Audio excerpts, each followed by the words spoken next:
오늘 주신 말씀 사무엘상 9장 오늘은 11절에서 21절까지 보겠습니다. 사무엘과 사울의 만남이라는 제목으로 오늘 목요일 아침을 열겠습니다. 자, 우리 한번 같이 함께 해보십니다. 사무엘과 사울의 만남. 자, 사무엘과 사울의 이 만남을 역사적인 만남입니다. 앞으로 말씀을 올리겠습니다만 사울이 이스라엘의 초대 왕이 되고 계속해서 옆에서 사울이 가는 그 길에 있어서 사무엘이 계속적으로 그의 사역을 마무리할 때까지, 또한 그 사역이 나갈 때 항상 사무엘이 옆에 있었던 것을 보게 되는데요. 자, 오늘 이 사무엘을 사울이 만나게 되는데, 사무엘이라고 하는 사람을 만나기가 쉬운 사람이냐라고 할 때 사무엘을 만나기가 사실은 쉽지는 않습니다. 왜냐하면 사무엘의 사역은 오늘 저처럼 이렇게 형제교회라고 하는 이 공동체를 담임하면서 형제교회만 섬긴 것이 아니라, 사무엘의 사역을 우리가 그전에도 한번 봤습니다만, 사무엘은 이렇게 지역을 옮겨가며 순례자처럼 어떤 순례 목회, 순회 목회 이런 식으로 사무엘은 지역을 다니면서 그런 사역을 했기 때문에 어떤 타이밍이 맞지 않으면 내가 사무엘을 만나고 싶다고 해서 사무엘을 그렇게 쉽게 만날 수는 없는 것입니다. 자, 그런데 오늘 지금 이 사울과 그의 종 사완은 숲당이라는 곳에 이르르면서 사완이 얘기를 합니다. 하나님의 사람에게 잃어버린 나귀에 대해서 물어보면 분명히 우리가 알게 될 것이다 라고 하는 이야기를, 지금 이 숲이라고 하는 이 숲당에 있는 이 성을 보고 사무엘이 여기에 있다라는 것을 알고 이야기를 하게 되죠. 그래서 이 사울과 사완이 숲당에 있는 우물가에, 보통 우물가에 가면 여인들이 물을 길어 나온다든지 아니면 양떼들에게 물을 먹이기 위해서 항상 볼 수 있는 것이, 물론 목자도 보지만 소녀들을 보게 되는데요. 성경의 창세기에 보면 그런 일들이 많이 있습니다.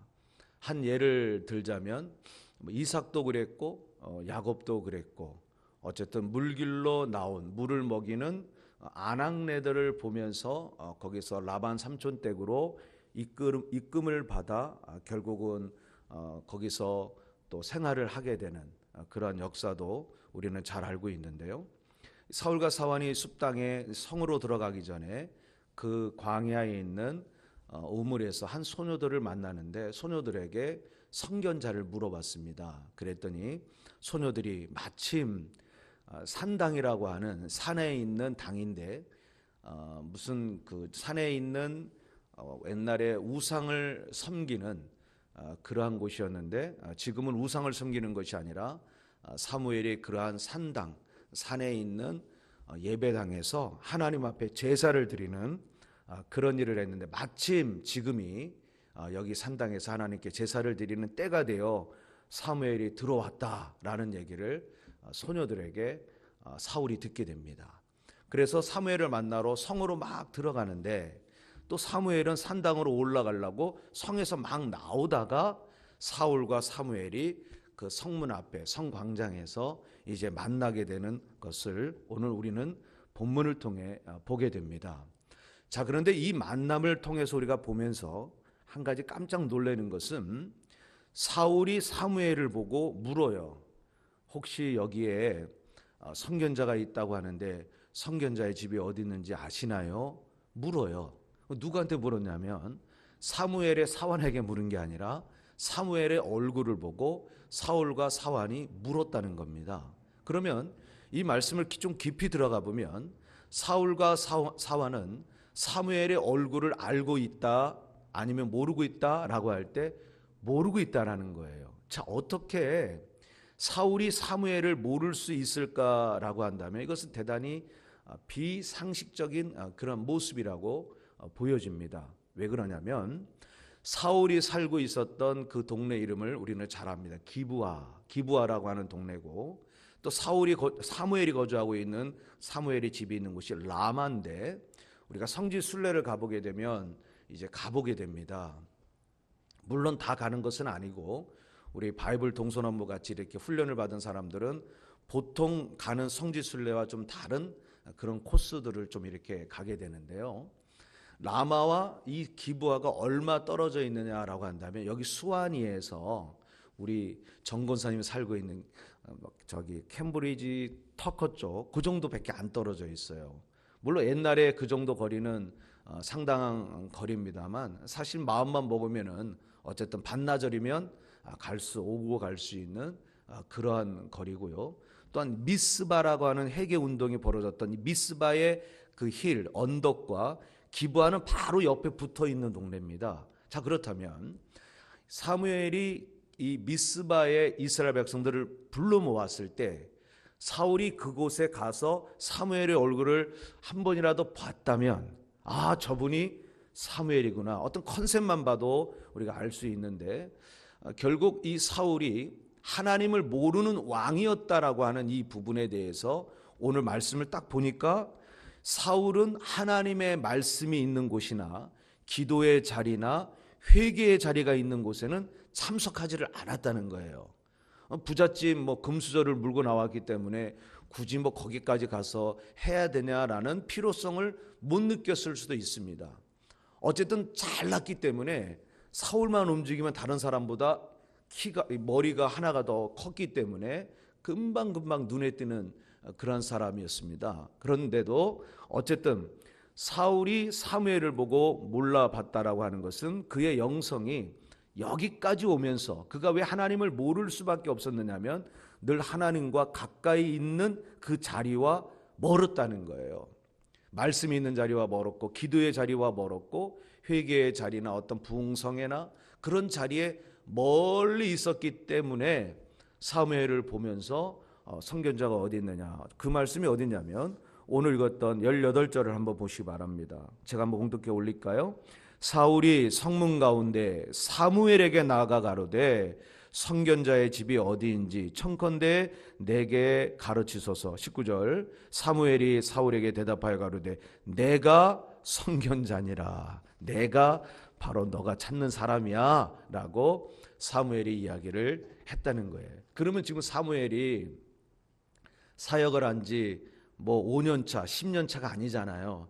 이미 나이가 많이 늙어서 이미 하나님께서 이스라엘 백성들에게 왕을 세워주기로 이미 작정을 하신 상황이었기 때문에 사무엘이 아주 다니면서 이스라엘 백성들에게, 우리가 그 앞에 6장 5장을 보게 되면 이스라엘 중에 사무엘을 모르는 자가 없었더라 라는 말씀이 있어요. 그만큼 사무엘은 어린 아이들도 알고 소녀들까지도 알 정도인데 사울은 사무엘을 알지 못했다는 것. 오늘 우리가 하나님을 안다라고 했을 때 하나님을 아는 방법이 여러 가지가 있겠습니다만, 하나님께서 강한 부름으로 하나님께서 이끄실 때도 있어요. 그러나 우리가 부모된 입장에서, 우리가 어쨌든 이민의 삶을 살아가는 저와 여러분들이 우리보다 후배들이나 우리들의 자녀들에게 있어서 하나님을 알게 하는 방법은 하나님께 가까이 나가는 그 길을 계속 열어줘야 돼요. 가정에서는 5분 예배가 진행돼야 되고, 식사 때는 항상 기도하고, 시험 볼 때는 항상 기도하라고 얘기하고, 어려운 일 만나면 하나님께 나가 기도하라고 자꾸 가르쳐야 됩니다. 그런데 이 기스라고 하는 사울의 아버지는 돈도 많고 덕망도 있고 나름대로 보아스처럼 유력한 사람이었지만 그는 그의 자녀를 영성으로 하나님 앞에 기르지는 못했다라는 사실을 보면서 저와 여러분들은 그런 부모가 되지 않게 되기를 축원합니다. 자, 어쨌든 어떤 말씀이냐면, 이러한 상황이었지만 사무엘이 사울을 만나고 사울이 사무엘을 만나게 된 것은 누가 하신 건가? 이것은 하나님이 만나게 하셨다는 거예요. 하나님께서 만남을 주선하셨다. 신약에 보게 되면 하나님의 사람 세례 요한이 광야에 외치는 자였습니다. 세례 요한이 내가 예수님을 오실 그를 어떻게 알아볼 수 있겠습니까? 라고 할 때 하나님께서 이 세례요한에게 다음과 같은 말씀을 하셨습니다. 네가 세례를 베풀 때 하늘에서 성령이 임하는 그 사람이 앞으로 성령으로 세례를 줄 사람이다 라고 하는 것을 하나님께서 세례 요한에게 가르쳐 주세요. 네가 그렇게 되면 그것을 볼 텐데 바로 그이가 바로 성령으로 세례를 줄 메시아라는 것을 세례 요한에게 하나님께서 가르쳐 주십니다. 자, 어떤 말씀이냐면은 모세를 세우고 여호수아를 세우고 다윗을 세우고 제자를 세우고 뭔가 사람을 세우는 모든 과정에는 어떤 일이 있었냐면 항상 만남이라고 하는 것이 있어요. 만남이 없는데 나 혼자 세워진다라고 하는 것은 성경에 나와 있지 않습니다. 앞으로 뭐 계속 열왕기도 제가 말씀을 올리겠습니다만 항상 누군가가 세워지고 지도자가 세워지고 왕이 세워지고 리더가 세워지는 그 자리에는 항상 만남이 있었다고 하는 부분을 하나님은 우리에게 알게 하셔요. 자, 어떤 말씀이냐? 사람을 만나게 하시는 주권자 누구인가? 바로 하나님이라는 사실을 여러분들이 꼭 믿고 인정할 수 있게 되기를 축원합니다. 자, 이것을 기억하면서 오늘 본문 15절에서 17절을 한번 보시게 되면요, 15절에서 17절 읽지는 않겠습니다만, 자, 이 말씀은 뭐냐면 사울이 사무엘에게 오기 전에 하나님께서 사무엘에게 누구를 알려주냐면 사울이 지금 너를 만나러 오고 있다라는 사실을 하나님께서 사무엘에게 알려주고 계셔요. 자, 어떻게 알려주고 계시냐면 사무엘을 만나기 바로 그 전날 하나님께서 사무엘에게 말씀을 하십니다. 자, 사울이라고 하는 사람이 이제 너를 찾아올 것이다. 이제 그를 사울에 대해서 이야기하면서 그는 블레셋에서 이스라엘을 구원할 사람이 될 것이다 라고 하면서 이제 앞으로 되어질 일 가운데 이제 에베네셀의 은혜는 떠나고 하나님께서 이 사울을 통해서 이제 블레셋 손에서 이스라엘을 구원할 것이다 라고 하는 부분을 말씀을 하셔요.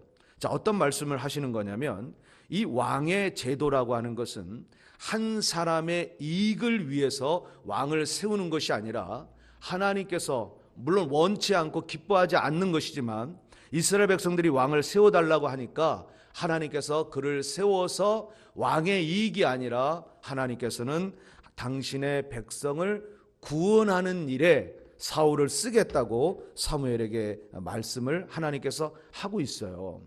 자, 우리가 이 말씀을 보면서 저는 우리 하나님께서는 참 정말 너무 대단하시다.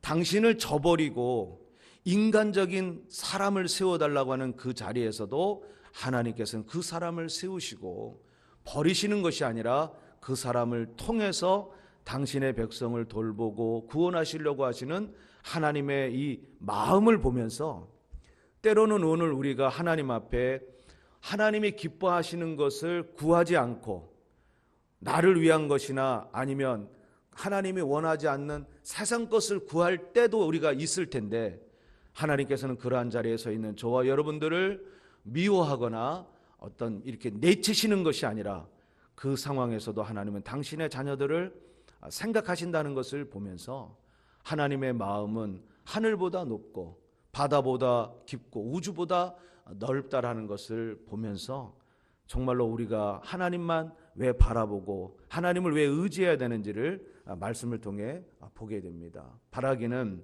저와 여러분들이 어떤 일 무슨 일이 있더라도 우리를 버리지 아니하시는 하나님 앞에 모든 것을 맡길 수 있는 저와 여러분 되기를 예수님의 이름으로 축원합니다.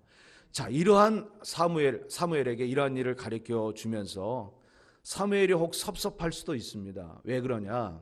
어찌됐든 자기의 아들들이 차세대의 사사로서 현직은 그래도 부정과 부패에 있지만은 이스라엘의 또 다른 사사로서 백성들을 치리하고 재판하고 있는 자리인데 또 다른 한 사람을 세운다고 했을 때 인간적으로 섭섭한 마음이 들 수도 있을 텐데 어떻게 합니까? 사무엘은 그 모든 것을 또 하나님이 주신 말씀을 그대로 받아들이는 모습을 보게 됩니다.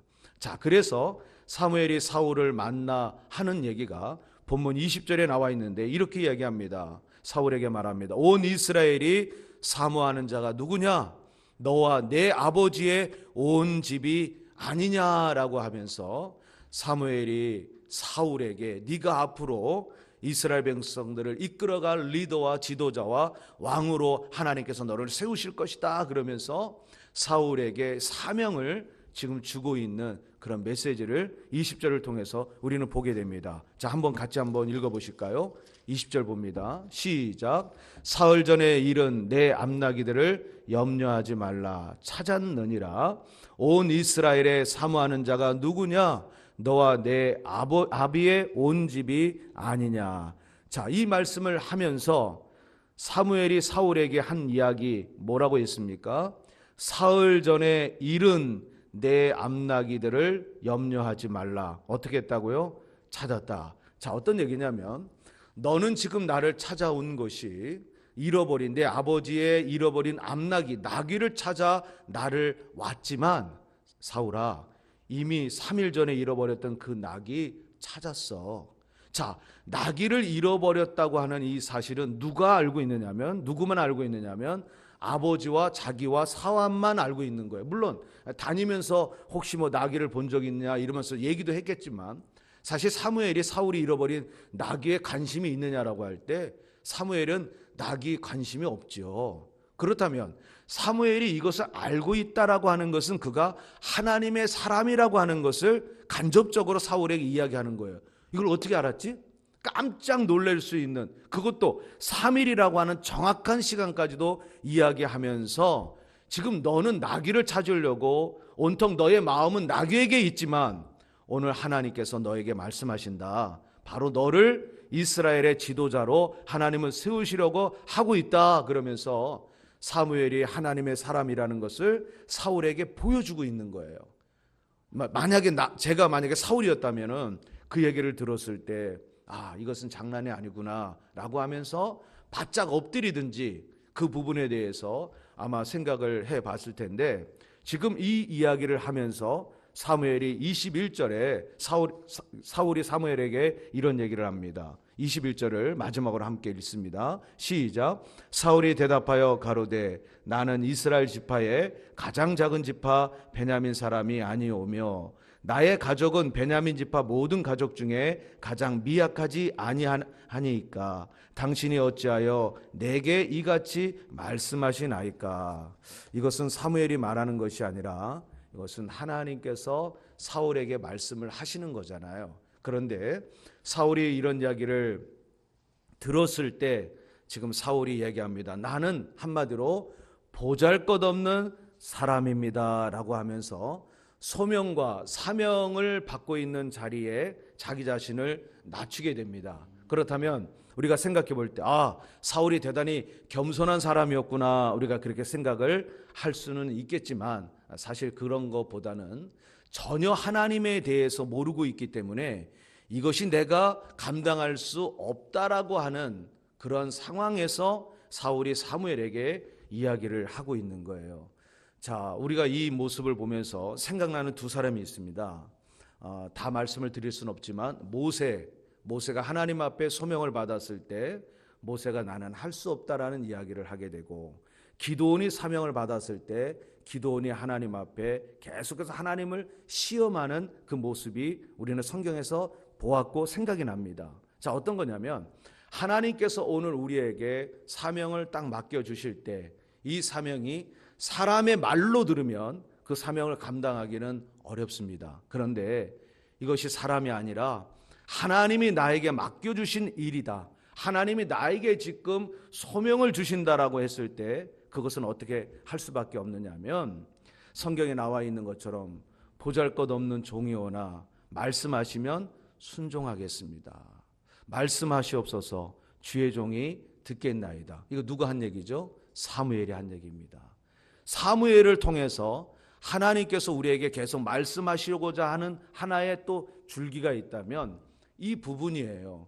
하나님께서 말씀을 하시면 그 말씀 앞에 우리가 반응할 수 있는 것은 순종밖에 없다라고 하는 부분을 또한 오늘 말씀을 통해 우리가 볼 수 있어야 됩니다. 결론의 말씀을 올립니다.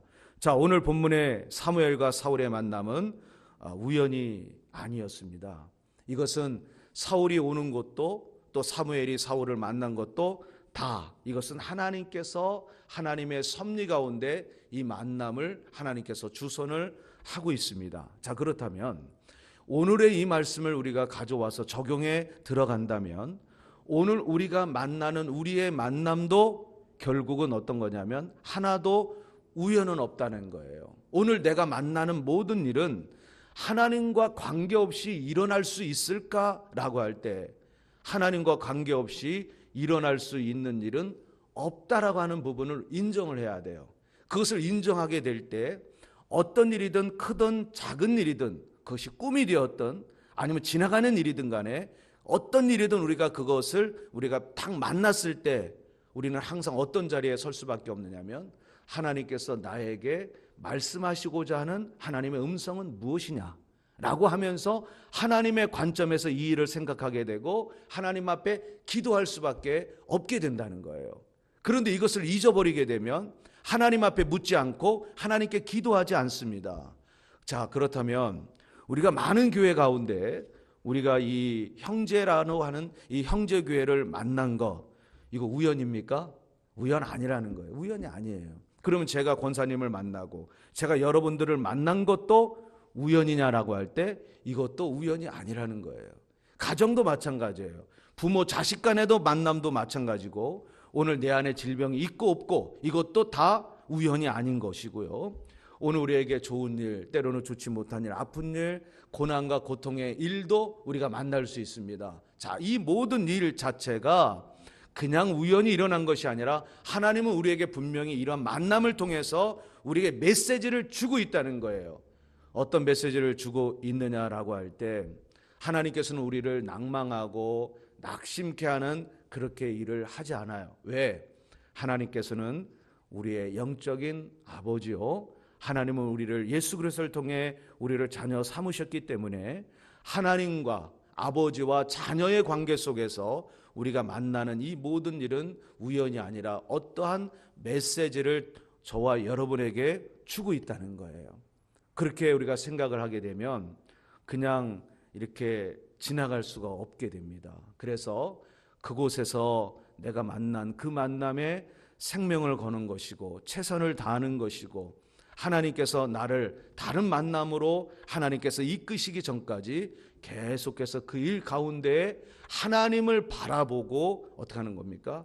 나갈 수밖에 없다는 거예요. 그런데 우리가 어떻게 됩니까? 사실은 그렇게 하지 못할 때가 많이 있습니다. 기억하시는지는 모르겠지만 지난 주일날 제가 광고 시간에 은퇴 장로하면서 우리 양 장로님에 대한 이야기를 잠깐 말씀을 올렸습니다. 사람들은 보통 장로가 되는 거에 포커스를 맞춰요. 장로가 되는 거. 내가 장로가 돼야 되겠다. 사람은 언제나 그래요. 그 자리에 서야 되겠다. 그런데 서는 것보다 더 중요한 것은 그 자리를 어떻게 마무리할 것인가가 더 중요해요. 그런데 이민의 삶을 살다 보면 뿌리를 옮겨서 이 미국이라는 땅, 어디가 됐든 간에 우리가 이민자 디아스포라의 삶을 사는 것이 굉장히 사실 이것이 좀 불안정하고 때로는 불확실한 이런 비대면 시대를 살아가는 것 같아요. 2021년도를 어떻게 설계해야 될지 잘 보이지 않는 그런 삶이 사실은 이게 이민의 삶이에요. 이민의 삶 속에 우리가 신앙과 믿음이라고 하는 신앙생활을 할 때 우리는 만남이라고 하는 것을 안 만날 수는 없어요. 하지만 이 만남이라고 하는 자체가 내가 무엇인가를 선택해서 가는 길이라고 생각하게 되면 내가 왕이 되고 내가 주인이 되고 내 마음과 감정이 이끄는 대로 움직여요. 하지만 하나님께서 주신 만남이라고 사무엘과 사울의 만남처럼 오늘의 내가 만난 이 모든 만남은 하나님이 주신 만남이라고 할 때 한 번 생각하고 두 번 생각하고 세 번 생각하고 한 번 기도하고 두 번 기도하고 세 번 기도하고 네 번 기도하고 다섯 번 기도하고 또 기도하고 또 기도하고 하나님 앞에 물을 수밖에 없다는 거예요. 사실 목회자의 가정이라고 해서 목회자의 가정이 위기가 없다라고 하는 것은 거짓말이에요. 장로님들의 가정, 권사님의 가정도 마찬가지예요. 부부가 삶을 살다 보면 항상 이 가정 안에는 행복하고 기쁜 일만 일어나진 않아요. 선교사님들도 마찬가지예요.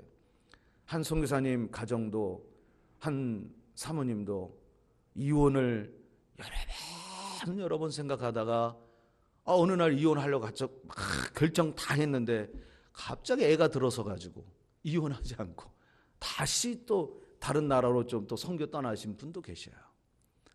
하나님께서 이때 왜 나에게 아기를 주셨을까 막 고민을 하다가 그렇구나, 다른 것보다는 이 만남, 이 가정을 지키라고 하는 하나님의 메시지가 아닌가. 내가 굳이 이렇게 살아야 되나? 라고 하는 그런 자괴감 같은 게 그냥 성도님들의 삶만 있는 것이 아니라 사역의 길을 가고 하나님의 일을 감당하는 주의 종, 전도자, 선교사님 가정에도 많이 있어요. 그런데 그런 일을 만날 때 하나님의 사람은 그렇게 합니다. 그래? 싫어? 아니야? 그러면 도장 찍어. 이렇게 할 수가 없다는 거예요. 제가 사역을 하면서도 여러분들 아시겠지만 여러 번의 기회가 저한테 지나갔어요. 저에게도 선배가 있고 또 관계십이 있고 뭐 저 아내도 그렇지만 한 7번의 그러한 길이 저한테 하나님께서 열어주시더라고요. 그러면서 여러 이야기도 저한테 들려왔습니다. 말 들어보니까 맞다. 지금 움직여야 되는 것이 맞다. 더 늦기 전에 움직이자 했는데 마음엔 그렇게 왔어요. 그런데 내가 이런 모습을 보여주면 성도님들이 과연 나의 이 모습을 보고 우리 성도님들은 과연 앞으로 어려운 일을 만났을 때 저들은 어떻게 할까? 목사님도 저러는데 우리 성도야 그냥 그러는 거지. 그러니까 한마디로 그 자리에 섰긴 섰는데 그 자리를 어떻게 마무리를 해야 되겠다고 하는 그것이 이렇게 확고하게 정립이 되어 있지 않으면 작은 파도나 큰 파도나 이런 걸 저런 걸 만났을 때 하나님께 묻지 않고 기도한다고 말은 하지만 정말 그것이 아버지의 마음에서 정말 하나님의 나에게 주시는 진정한 영성이냐라고 할 때 그렇지는 않아요. 많은 사람들이 그렇다는 거예요. 하나님 그래도 인간적으로 생각하면 제가 지금 이 타이밍이 아닙니까? 근데 하나님께서 음성을 안 주시는 거예요. 그래서 제가 아내한테 얘기했습니다. 당신도 함께 기도해줘. 그랬더니 우리 사모도 목사님 응답이 없네요. 하나님께서 그러면 어떻게 하라는 거지? 어떻게 하라는 거? 어떻게 하긴 어떻게 해요? 기다리라는 거죠. 그런 일들이 많이 있어요. 항상 우리가 만남을 가지면 항상 만남을 어떻게 내가 이 만남을 잘 정리할 것인가, 이 사역을 어떻게 할 것인가, 하나님 앞에 내가 어떻게, 물론 우리의 인생에 있어서 은퇴는 없습니다. 하나님께 우리가 부름을 받는 그날까지 하나님의 종으로 살다가 돌아가는 것인데 어쨌든 우리가 행정적으로 은퇴라고 하는 그 예식이나 은퇴식이나 은퇴 자리에 설 수 있는 사람은 아무나 누구에게나 허락된 은혜는 아니라는 거예요. 정말로 내가 하나님 앞에 이 사역을 어떻게 마무리를 할 것인가라고 하는 그것이 정리가 되어 있지 않으면 이 아틀란타에도 수백 명의 장로님들이 계시지만 그 중에 정말로 10%도 안 될 정도로 은퇴 장로님들은 없어요. 그냥 자기 혼자 나이 먹어서 은퇴했다고 하는 거지 은퇴식 하셨습니까? 한번 물어보세요. 은퇴했습니다 하신 분들 많지 않습니다. 목회자도 그렇다니까요. 지금 목회 안 하고 계셔. 어떻게 은퇴하셨습니까? 아니요. 하다가 이런 일 저런 일 만나가지고 지금 그냥 다른 일을 하고 있어요. 근데 그렇게 하는 거예요. 왜 그러셨습니까? 만약에 물었다. 견딜 수가 없어가지고 그랬습니다. 뭐 어떤 얘기가 나오겠죠. 어떻게 하겠죠. 그런데 그런 상황에 우리가 도달할 때 항상 기억해야 될 것은 만남이에요. 사무엘과 사울을 만나게 하신 하나님, 오늘 나에게 주신 이 가정의 만남, 자녀들의 만남, 성도의 만남, 목회자가 교회를 만난 것, 우리가 이 만남이라고 하는 이 부분을 하나님의 관점에서 바라보게 됐을 때 우리가 할 수 있는 것은 하나님의 말씀이 떨어질 때까지, 또한 하나님의 말씀이 떨어졌다면 그 말씀 앞에 우리가 끝까지 순종하며 나갈 때 하나님께서는 놀라운 사람으로, 또 하나님께서는 쓰시는 사람으로, 하나님이 함께 하시는 사람으로 하나님이 일하신다는 거예요. 오늘 이 새벽에 달려나온 저와 여러분 기억하십시오. 사울에게는 알려주지 않았습니다. 하지만 사무엘에게는 가르쳐 주셨습니다. 이 만남을 가르쳐 주셨습니다. 사울은 모르고 옵니다. 하지만 사무엘은 알고 만납니다. 하나님의 관계 속에 있었던 언약 백성으로서 하나님은 만남을 가르쳐 주셨다는 거예요. 기도하고 만났기 때문이에요. 하나님의 말씀으로 만났기 때문이에요. 감정으로 만난 게 아니라 하나님이 주셔나신 만남이었다는 거예요. 저는 여러분들에게 어떠한 일이 있더라도, 앞으로 어떤 길을 가더라도 하나님이 그 만남을 가르쳐 주시는 사무엘과 같은 영성을 가지길 바라요.